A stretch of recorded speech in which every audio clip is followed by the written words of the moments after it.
Hello, boys and girls. We're going to read the next chapter of What is the Declaration of Independence. Please make sure you have your read aloud notes close by. And remember, you're looking to do 2 or 3 interesting facts, and you can use any of the graphic organizers to do that.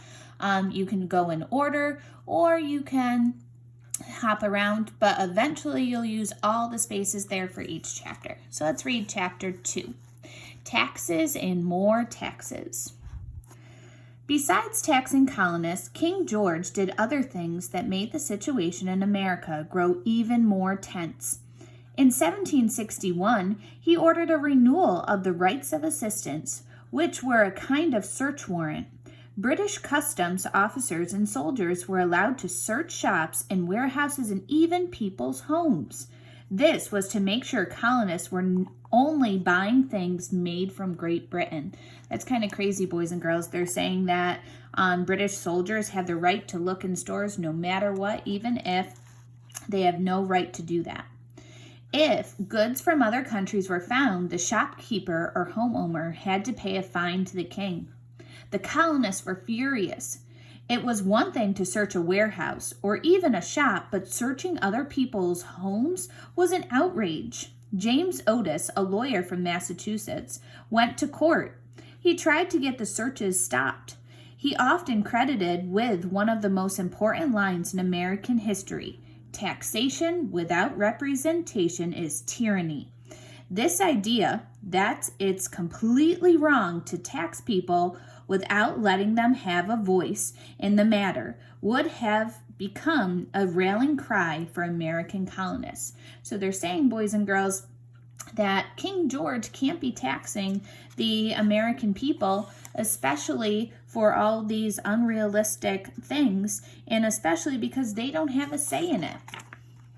But King George III didn't seem to care what the colonists thought. I kind of think of King George as a bully. He needed more and more money, so Great Britain's Parliament passed more and more taxes on the colonies. The Sugar Act of 1764 hit the colonists hard. It was a tax on all sugar, molasses, wine, rum, and even some lumber and iron. Every home in the colonies used sugar every single day. So boys and girls, all of these goods were taxed. Okay, all these things they needed all the time, extra money was going to Great Britain. The sugar tax hurt the economy of the colonies. Rum was big business in the colonies, as it was used to trade for African slaves. Slave trade, what does that look like, boys and girls? It looks like the triangle. Lumber and iron were important businesses too, and they were heavily taxed now. But Great Britain couldn't care less. It wanted as much money as it could get out of the colonies. They were very greedy. Later that same year, Parliament passed the currency tax. Before this, the American colonies printed their own money. It was used to buy everyday goods. The Currency Act forced Americans to use British money. Here's an example of what the British coin looked like. This angered the colonists because their colonial money was now worthless. People in the colonies took to the streets to protest against the king and Parliament. Think about having all this money, boys and girls, of one kind, and one day saying, nope, you can't use anymore. Doesn't count for anything. It's worthless. But this was only the beginning. Can you believe it gets worse? So this is all the colonists rioting and picketing in the street because they want to use their own money. The Stamp Act in 1765 was like an explosion in the American colonies. Here's the stamp. Up until the Stamp Act, Americans mostly paid taxes to Great Britain on items sold to other countries. For example, if a merchant in Pennsylvania sold lumber to a Spanish company, the Pennsylvania company had to pay Great Britain a tax on that sale.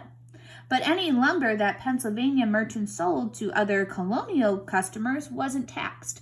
So if all of a sudden Pennsylvania sells something to Massachusetts, because it's a colony, no tax. They sell something to New York, no tax.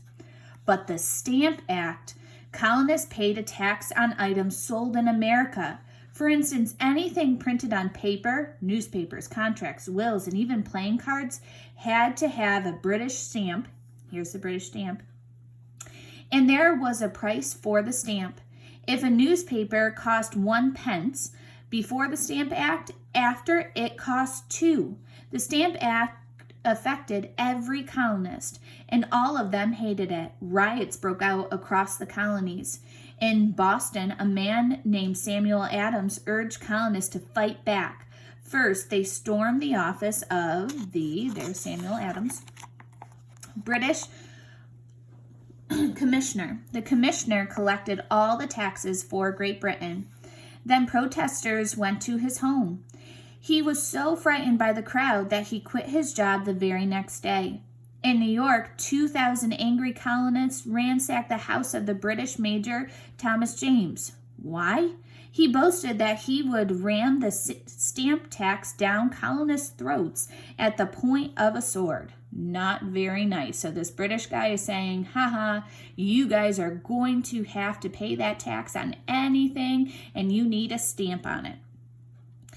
It was only after the colonists stopped buying British goods that Parliament ended the Stamp Act. The plan had backfired. Did that put an end to the trouble? No. King George and Parliament came up with a new tax scheme. It was called the Townshend Acts. These 1767 acts taxed all colonial paint, oil, and glass.